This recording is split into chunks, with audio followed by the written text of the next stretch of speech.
Right. I want to know when we will stop breaking running world records. What? Us three in this room? Well, I will never stop making records. Oh, well, in today's episode, we're going to be going through when will the world and athletes in the world stop breaking running world records? And as always, we'll be bringing you the latest running news and also answering your questions. Let's get into it. Now, you didn't notice that I went a little bit off script there. No, what did you say? Sorry, I don't listen when you speak. I said I'll never stop making records.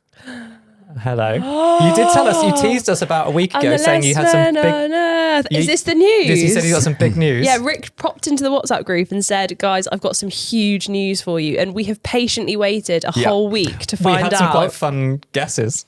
Oh, yeah. First guess. First guess, I thought maybe that you wanted to join me in the larger family stakes and you might be having another baby. No. I thought you'd maybe found a new place to go and get Botox. I wanted to share the... I've not had Botox. Refer a friend, get half off. For a while. For a while. Go on, hit us. What's the big news? What's the news? So the news is long-term listeners of the podcast will know that in the past I've maybe recorded a few tunes. The big news is that The Last Man on Earth is now officially coming out as a single. On Spotify? On Spotify. Oh, come on, hit us with a little bit now. And wherever you get... Oh, hang on, has this been mastered? This has been mastered. God. Have you seen? Look at the cover. The cover has a picture. You've got album artwork. Album artwork. Is that you? A man running. Oh no, it's not away you. from the earth. Oh, from the earth. Yeah. Oh, So The Last stop Man on Earth. it. Look at that. Is wherever you get your music. It is Sorry, now hang a single. on. When did we agree to help you soft launch your music career? No, let's just. I mean, if anyone goes and listens to it won't launch his music career. So, if you go on tour and that outsells us going on tour. Yeah. So there is a bit of a story here. So obviously I was thinking about doing this for a while and then it was on a USB stick, but the USB stick, it just corrupted itself. Yeah, so So I almost lost the music. So I had to go and re-record bits of the single to get it officially released. Recently you went and because re-recorded a bit. I only had, it was an MP3, so I had to trace the song. So I had to redo it. So then I had a little mini kind of launch party because it's awful. Because I admit it's awful. And there was one guy who works in my other job, who works in the music industry, and he said to me that The Last Man on Earth is so bad that it makes James Blunt's Back to Bedlam sound like Sinatra. I quite like James Blunt's Back to Bedlam. I love James Blunt. Sorry, live. I played it to my 5-year-old and she said, "Daddy, I feel sick." She say that to you a lot. Yeah, but the artwork is beautiful. The artwork is great. Beautiful. The artwork makes me want to press play, and then the music makes me want to stop. I mean, but you've got to be careful because you could cut your arm on a thorn. I cut my arm on and you said, Rick, this has been a thorn. recurring theme on the podcast for a while that you've made this single. Yeah. Rick and I had an incredible experience on Friday just gone with a lovely chap interviewing him for Running Channel Meets. Yeah, it's just come out. Yeah, Ross Noble, the huge British comedian. He was so funny. Genuinely, he was much funnier than Rick. And he listens to the podcast. Yeah, and not only that, he was singing Last Man on Earth back to Rick. Yeah. And then Rick was like, funny story, you know? I hope everybody really enjoyed that show because Andy and I were laughing so much. I mean, we were laughing on the way home on the train. Yeah. It was that funny. And I just hope that it's a really good listen. But I'm so excited to give it a listen. He was just so entertaining. He was here going, do you guys re-record much? Do you record for an hour and you get your podcast to about 35 minutes? Whatever comes out of our mouth. The retakes get turned into bibs. Well, he was campaigning. Everything. You'll listen to it and hear that he's campaigning for a longer podcast for the Running Channel. Yes, so. He is. He is. Well, just before we started, Rick did say, right, come on then, let's get on with this 40 minutes. So we've done it. In 2024, we've successfully pushed the time up. We've pushed it by 10 minutes. So 2025, 50 minutes. Yeah. We should probably talk about running in a minute, but I have one other little anecdote to ask about Rick, which is something else that came out when we were chatting to Ross, but I think it was outside the podcast. I don't know what you're going to say. Was that you went to a Richard Marx concert. Yeah, that's right. Hazard. And you right here were waiting. ejected for being drunk and disorderly. No. I was Well, asked I'm to not leave. surprised. I was asked to leave for 15 minutes. Yeah, but, 15 minutes. but who asked you to leave? Another audience member. Who was? My wife. No. We were at the Liverpool Philharmonic in May, and we had a In May this year. this year, and we were Oh, Rick. we're such big Richard Marx fans, and we were so excited that we went out with our friends during the daytime, and the concert was at night. And then we got to the seat, and we were like, we don't need any more wine, and there was a bag of wine. Like the Philharmonic had delivered drinks to the seats. Had you pre-ordered them? Yeah, we pre-ordered them. I just forgotten about it, and then. About halfway through the concert, before Hazard came on and Right Here Waiting and all the Marx classics, yeah. I was like, I'm not going to make the end of this. No. So I had to just go to the loo for 15 minutes and Incredible. then clamber back over and back into the seats. But it was a great concert. Right. Thank you, Marx. Lovely. Yeah. Speaking Blimey. of not making it to the end, Sarah, you put your friends through some pretty tough times at the weekend. You've been away for a little adventure. Yeah. So I went up to the Lake District. So you got a run in, a hilly run. I got a very hilly run in. Yeah, I wanted to get one run in. I also needed to keep up my physio exercises, Yeah. so weighted calf raises. So my friends very kindly Hopped on your agreed, jumped on my back. Did they really? Yeah. That's quite a significant weighted calf. I don't know No, your 'cause friends. I'm not going to sort of cast aspersions on the size of No, your it was friends. actually because I needed to do myself plus body weight. So I was like, right, who wants to go? Yourself plus body weight for a weighted calf race. Yeah. Oh wow, That is how strong my Achilles Yourself is. top- Oh wow. my God, I haven't actually talked to you about this. Is not bragging because I don't understand what these numbers mean, but Yeah. I'm relatively proud of myself. Yeah. Guess how much I can do for a 2-leg, what's it called? Leg press. to like not like calf like No, because just you've like- been doing calf raises in the leg press as well, haven't you? Yeah.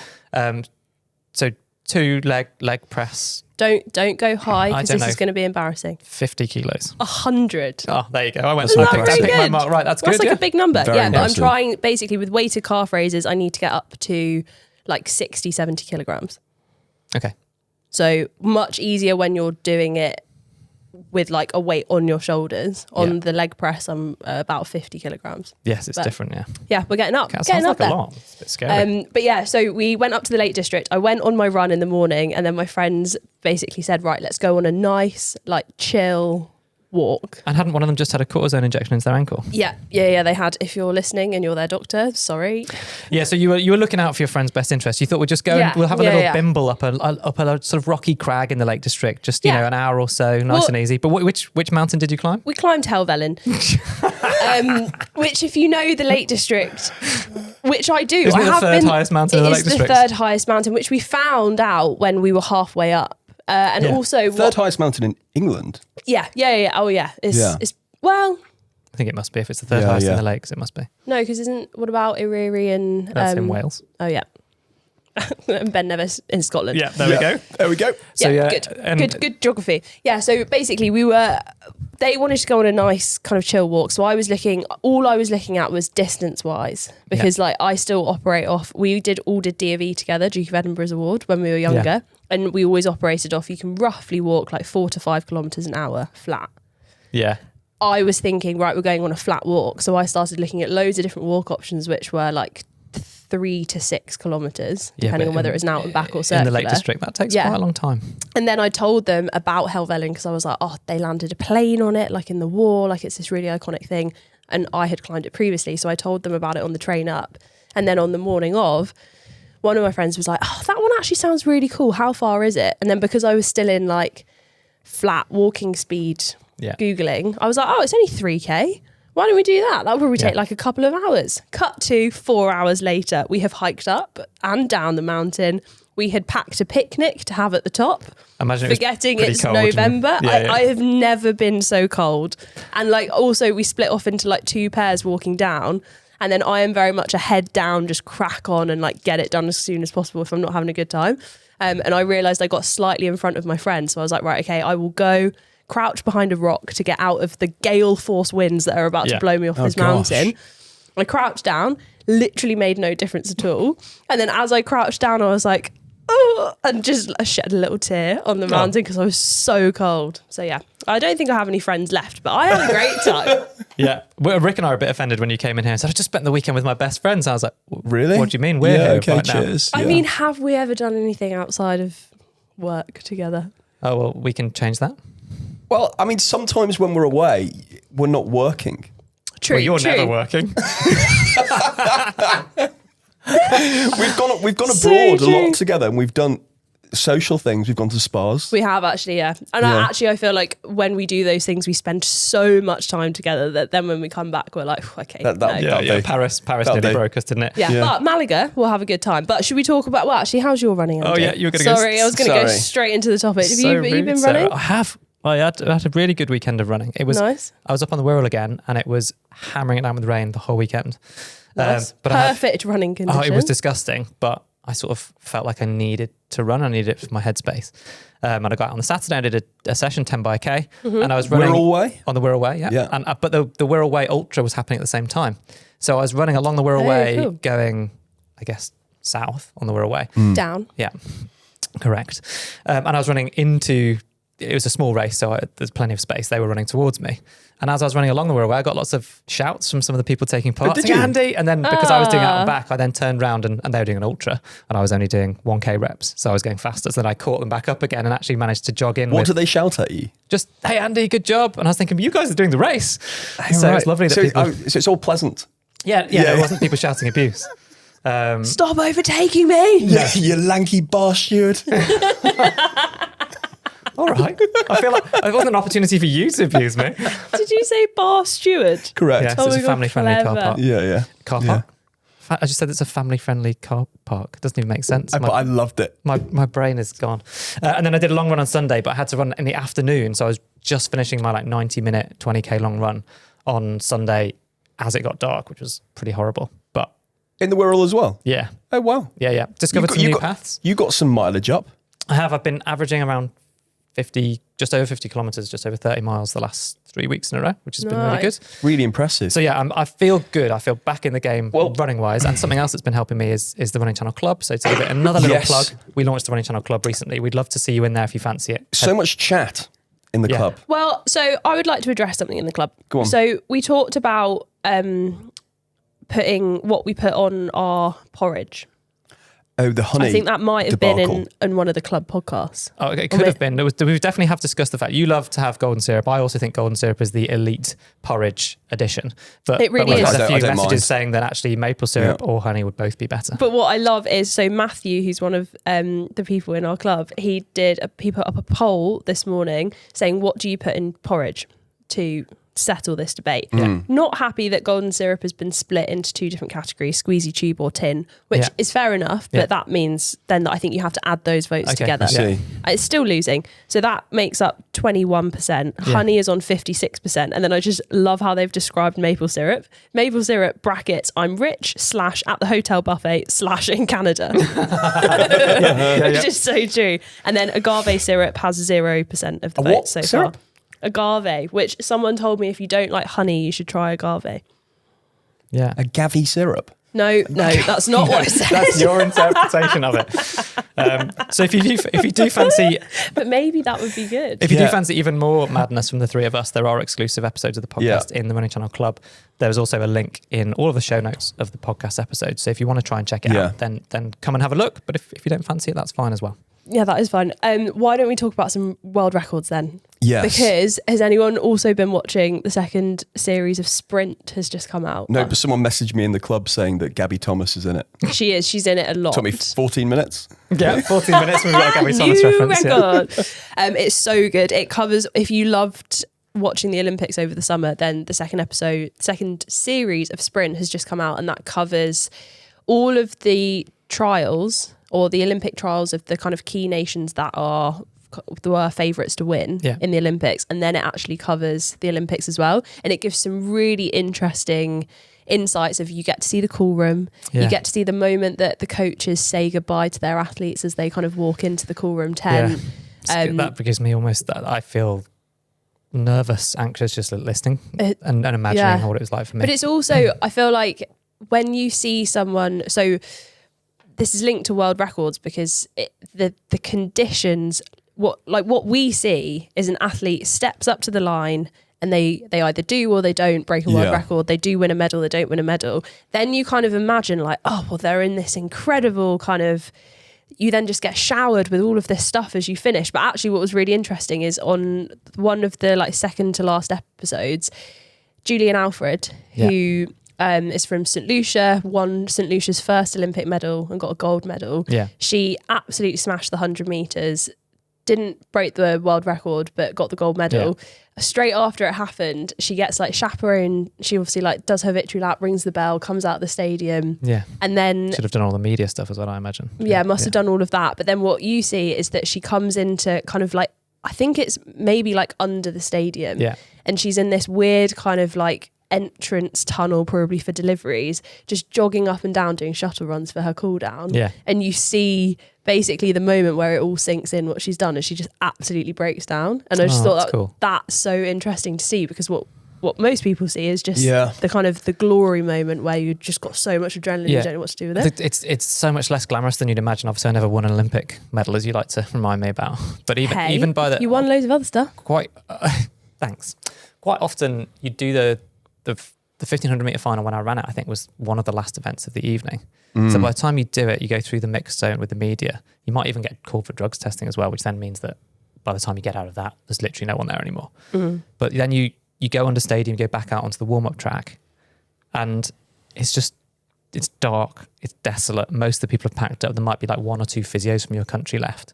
You've just run in the Olympic final, World Championships final. The contrast is stark. And you're like, you're spat out. And it's deliberately private. Obviously, they don't let the public into the warm-up area where there's lots of coaching and athletes. But it's been like, during the evening before the races, it's quite bustling. It's like quiet because people are focused and no one there.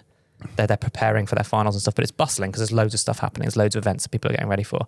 Then you come out again afterwards and everyone's gone home. And it's really like, it's quite sad. Yeah, almost. The darkness of the track actually really stood out when we were in Paris at the Olympics. Of the warm-up area. Of the warm-up area. Because, you walk out the stadium and you can just see a few people, kind of silhouettes of people jogging around. Yeah. But it's not lit up and it's covered so the public can't look in. But if you look you can through, you can peep through. And I remember seeing Lyles as coach, because he doesn't watch in the... Yeah, so Noah Lyles, Noah Lyles. American 200 metre guy. And 100. He watches all the races on the warm-up track. Yeah. And not in the stadium. And he was just in that area, and it's so dark.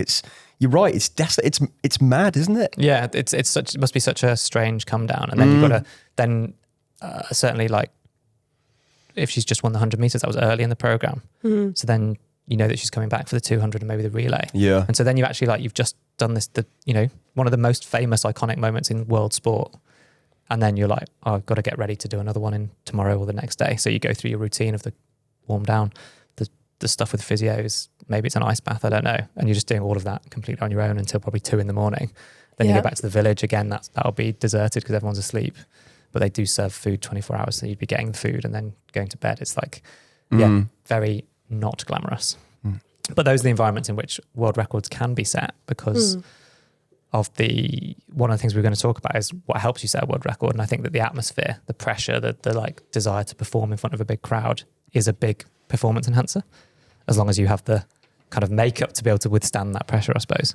Yeah, and it's incredible as well. Like, the thing with records is there's kind of two trains of thought. There's records that have been set and kind of paved the way for other people to do it. So like when Bannister broke the 4-minute mile. Yeah, all of a sudden it showed people that it was possible. Yeah, and then it was broken. It was this thing that like people had chased for years, and then suddenly I think like 4 or 5 people did it very soon afterwards. So there's this like, are people setting the example, like Kipchoge breaking 2 hours, or are people following in those footsteps and going, okay, if they can do it, then I want to chase that and get closer. So should we start off with the marathon record?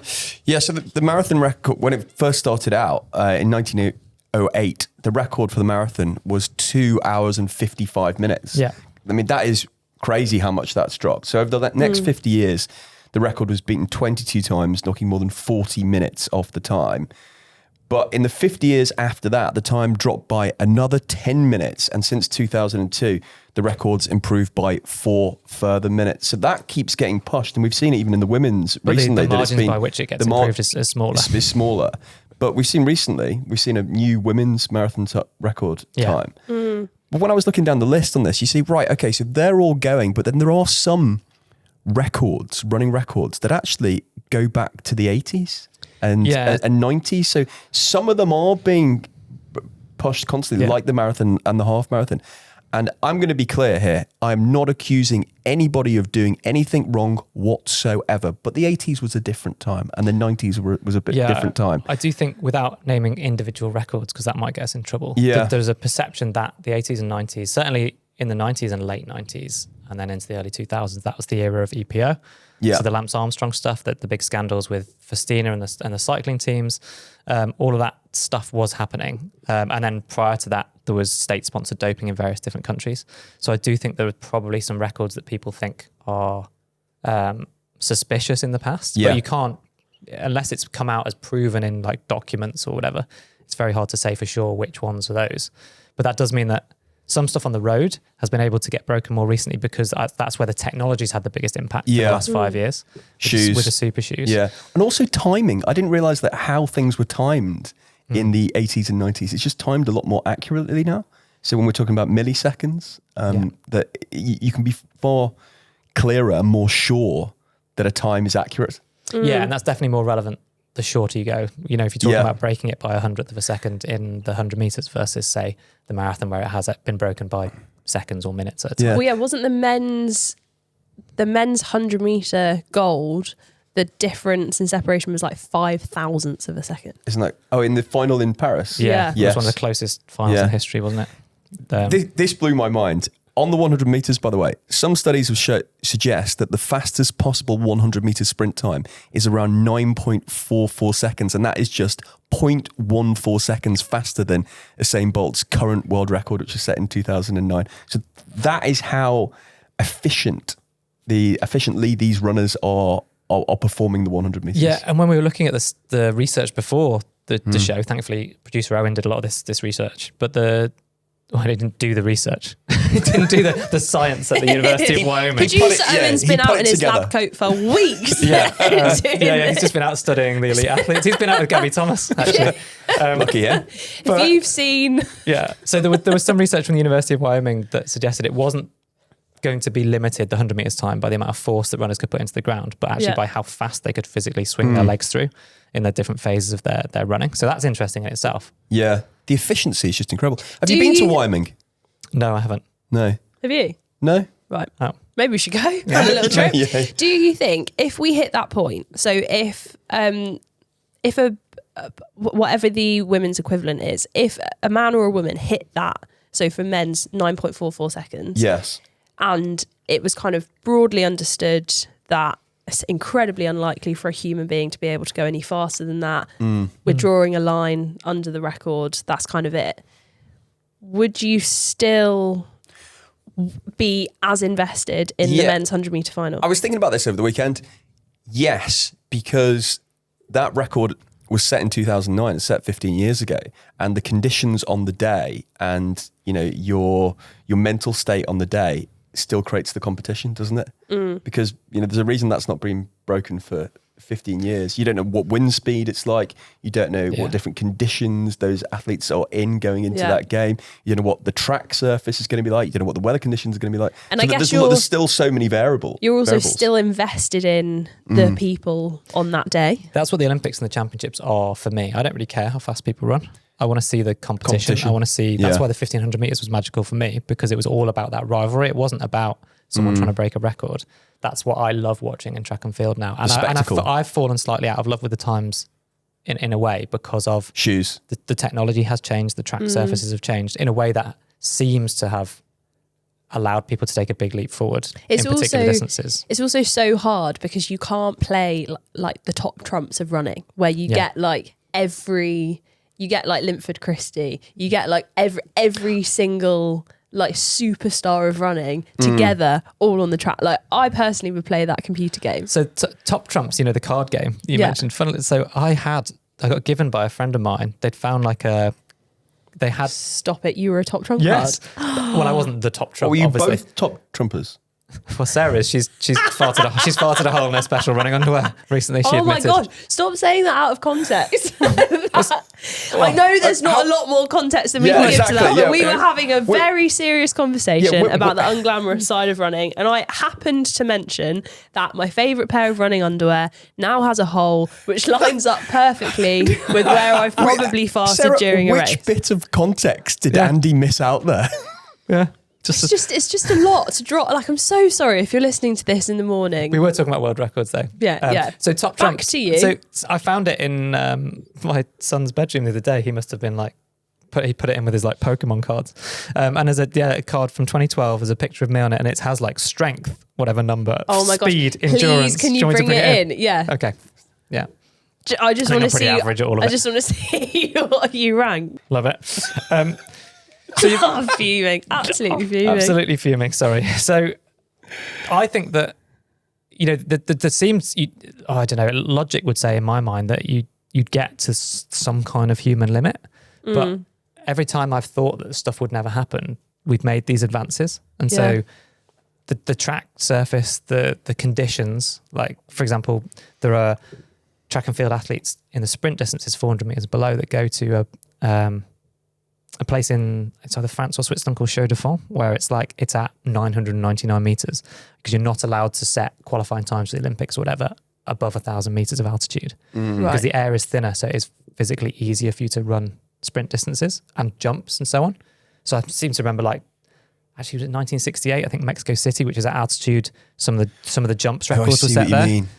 So people will find ways to improve training by going and training at altitude and getting more red blood cells, by doing races that are within the rules, by wearing spikes that are up to 25 mil of static height, which is what they're allowed, by finding a particular track surface that has been developed to have a compound. There's an indoor track in Boston University's track, which is like running on a trampoline. I have run on it, and it is ridiculous. So if you combine that with the super spikes, that's where you get people running 12:40 something indoors for 5K. Wow. It is essentially, to run a world record, you have to be obviously an incredible athlete, but it's right time, right place, right day, right components, all mashed up together in order to create this incredible thing. But I'd be interested to know, if you're listening to this, email in podcast@therunningchannel.com. Which world records are you most invested in? And if it got to the point where, it's just broadly agreed that they're probably never going to be broken again, would that limit your interest? Or do you love that rivalry between different people? Yeah,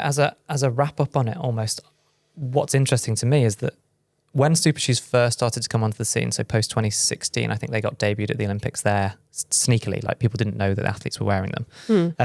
There was a lot of chat about, this is just the next thing. This is just the next sports nutrition or altitude training or altitude tents. It's just the next thing that helps humans be faster. Yeah. But the interesting thing for me with the super shoes and the super spikes is that taking most sports supplements, training at altitude, all of that stuff, enhancements in advancements in training, you still have to put in, say, 6, 12 months, 12 years of training to get better. Yeah. Whereas super shoes and super spikes, literally from one day on racing on the Saturday to then racing on the Sunday, they would make you faster instantly. Yeah, change the game. And then add to that, they allow you to do more training because you can recover more quickly. So I think they're a much bigger change than there's been in the last 20 or 30 years. And maybe potentially as well, because for most people it is kind of 10 years to get to the point of where you're competing at that level. Maybe we haven't seen the kind of end result of super shoes yet. Yeah, because they only came in 2018, 2019? Yeah, so if someone's been born and then will do all of their lifetime of training as an elite athlete and maybe before that developing, and they do all of that in advanced foam and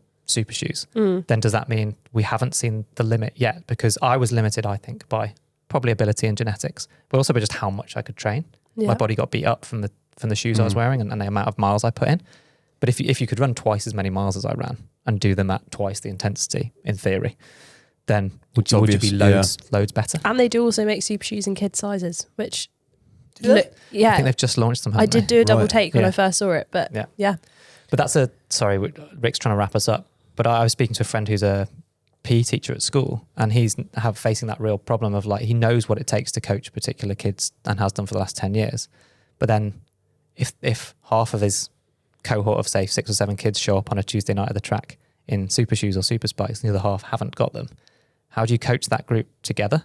And how do you gauge what times they're running relative to one another as to what that's going to help them to run in a race? And then it becomes for him, like if he's got kids coming from lower income families, perhaps, that can't afford £200 super shoes or spikes, then they're lining up at a disadvantage. So haven't you just got to say that during the training, no super shoes during the training, then but race then day at the you can do what you race want. as well, then that's hard. yeah, exactly. It's a minefield, but It is a that's minefield. fascinating. Right, should we do some news? Let's. Right, we'll start off chatting about Valencia, because of course there's been some absolutely awful floods that a lot of people have lost their lives from in Spain recently. Yeah. And there was a big doubt about whether or not the Valencia Marathon, of course we were there last year, would actually go ahead. But the organisers have released a message and it is going to happen, isn't it? Yes.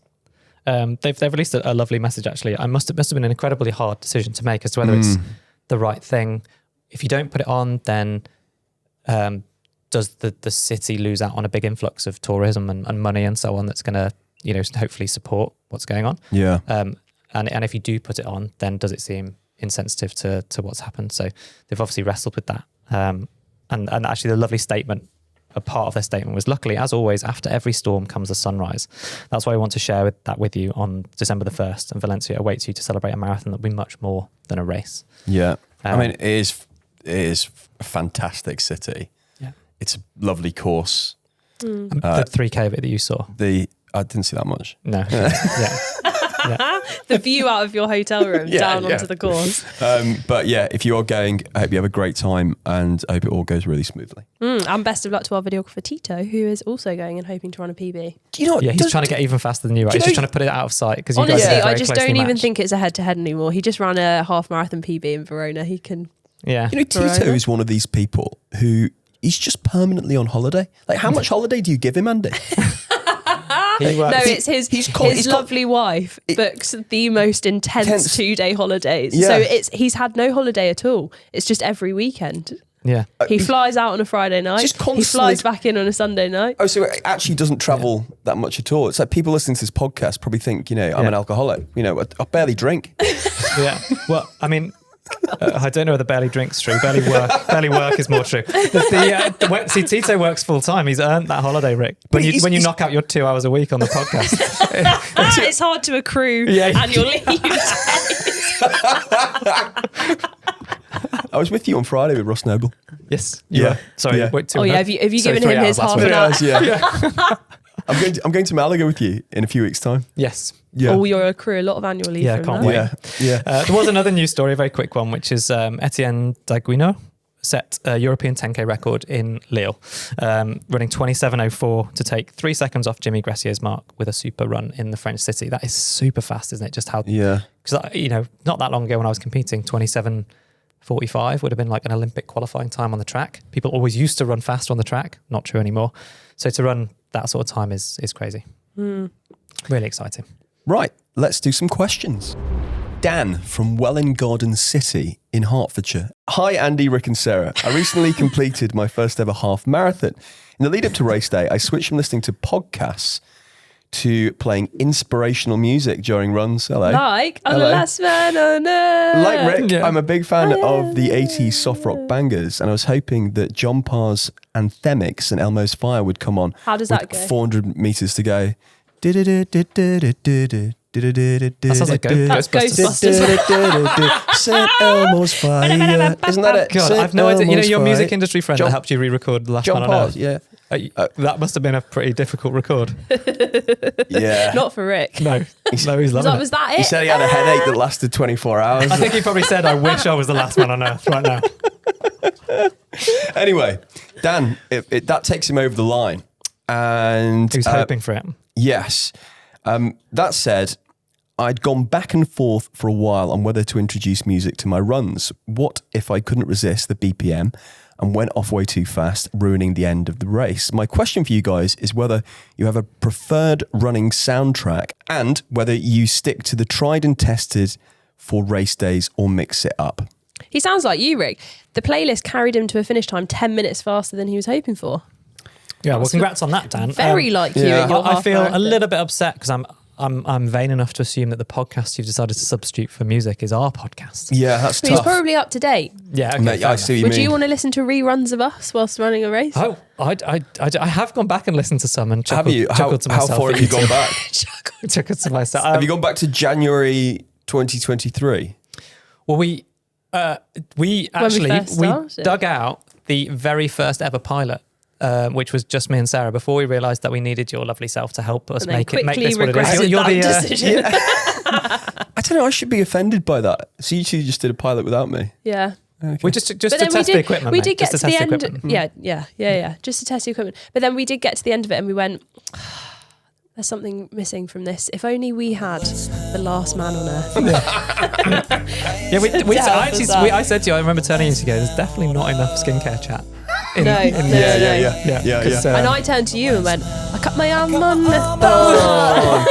Thorn is bleeding blood. Should we answer Dan's question? Sorry, yes. Do we have a Sorry, preferred yeah. running soundtrack? Yes. Yeah. Oh, go. Oh, sorry. Musical theatre. Absolutely. We forget. All- Serious? Yeah. All the way. I Can don't have we? anyone who I can. This is why you guys aren't my best friends. Because No, I'm not do you dismissive listen of to it. musical theatre songs? Just not No. while running. No, certainly not while running. In the Really? vein of No. Rick's probably going to have inserted, because he's in control of the edit, he's probably going to have inserted a much too long chunk of The Last Man on Earth at some point in today's recording. Yeah. When he edits it together. Can we just to put here, just a little snippet, do you think we can dig out some circa, what would it be, circa 2019 Sarah Hartley University a cappella? Well, That's not musical theatre. I'm not sure if I have But it's that. basically the So same no. thing. It's basically the same thing, isn't It's it? not the same thing. Oh yeah, it is. Musical theatre is wonderful. Did you have to sing? Instruments. Did you have a singing part when you were Big Rock number 3 in your dissertation at university? Hey, So Big I- Rock number 3. I forgot about that. Almost. Yeah. The director at the time actually let us experiment with doing it a cappella. So all of our lines were turned into music, and What, the being an opening. You had lines as the Rock. Yeah. Sorry. Stupid me. So the line was like, I'm Little Stone. I can never remember what the other Big stone Rock was. number 3. No, and then I was like, and I'm the Big Stone, and together we are the Stones. And we experimented with like each having a harmonized part, and so it went the Stones. we did it once, and he was like, no, cut. That's incredible. Rick, do you have a preferred running soundtrack? Is it all 80s soft rock bangers?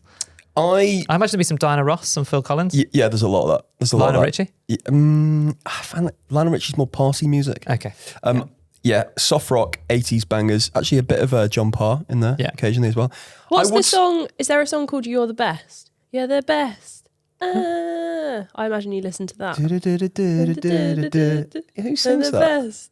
I don't know. We'll find out for next time. Yeah, but during races, I won't listen to anything in a race. Really? No. I think we might have mentioned on a recent podcast that I had my headphones on for Valencia, queued up and ready, so they were on, and I'd push you on. But I didn't listen to them at all until I got to 2.5 hours Then or 2 what hours came 20 on? minutes, and then I just hit the button. And I think it started with like one of the fast Mumford and Sons ones, but actually, ironically, it was quite apt. I forget what it's called. Is it called Little Lion Man? And the lyric is, "You really it up this time." Yeah. And I was like, "Yeah, I did. I've gone way too fast." Oh yeah.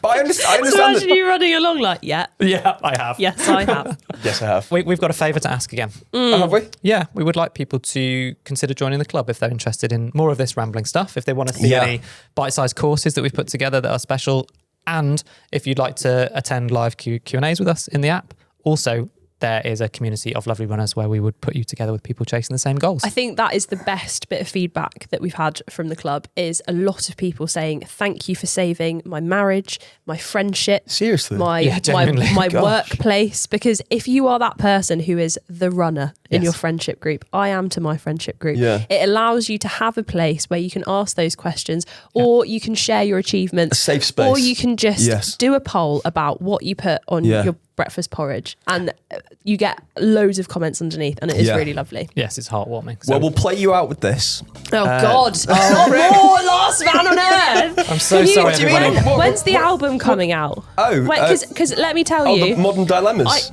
The EP extended play. what Modern Dilemmas? Have That's you the done name. another song? That yeah. Have you? I've got other hits on Modern Dilemmas. I've got some hits like the Bergerac Drifter, Undercarriage Carnage. Undercarriage Carnage. Sarah's experienced that in a marathon. But